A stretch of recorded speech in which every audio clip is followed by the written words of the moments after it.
তৌফিক দান করুন। আমি আপনাদের সামনে সংক্ষিপ্ত সময়ে কোরআন এবং হাদিসের আলোকে কিছু নসিহত পেশ করতে চাচ্ছি।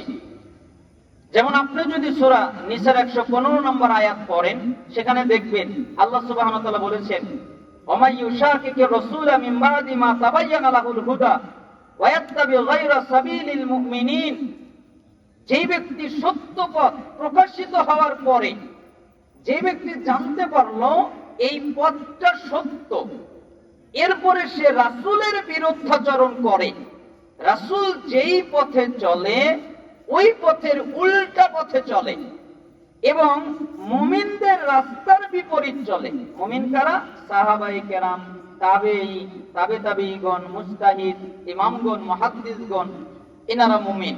ইনাদের রাস্তার বিপরীত চলে, তাহলে আল্লাহ তাআলা বলছেন তারা যেদিকে যেতে চায় আমি তাদের সেদিকে ঠেলে দিব।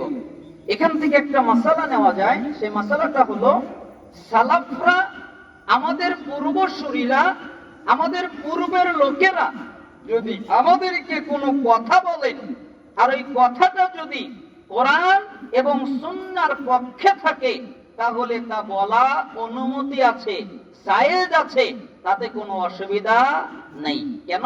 কোরআনের পক্ষে, হাদিসের পক্ষে তার প্রমাণ রয়েছে, এই জন্য ওই কথাটা বলা শুদ্ধ রয়েছে, তাতে কোনো অসুবিধা নেই। এজন্য আমি আপনাদেরকে একটা সালাফের বাণী দিয়ে উল্লেখ করতে চাই। ইব্রাহিম ইবনে আদহাম রাহিমাহুল্লাহ তিনি বলেন, একদিন একটা লোক আমার কাছে আসলো, আমার খুব প্রয়োজনীয় এবং উত্তম যতগুলো বর্ণনা আছে, যতগুলো মণিমুক্তা আছে, তার মধ্যে এটা একটা মণিমুক্তা। এত তথ্য এই কওলের ভিতরে লুকিয়ে রয়েছে, এত মাধুর্যতা এর ভিতরে লুকিয়ে রয়েছে। আমি মনে করি একটা মানুষ যদি এই একটা কওলে আমল করতে পারে তাহলে নাজাত পেয়ে যাবে।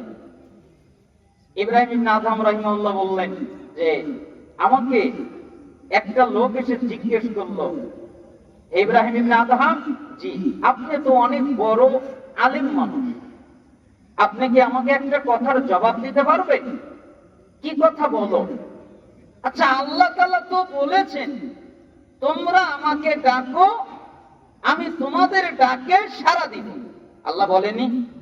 আরো জোরে বলেন, আল্লাহ বলেছে না বলেনি? আল্লাহ বলেছেন তোমরা আমাকে ডাকো, আমি তোমাদের ডাকে সাড়া দিব।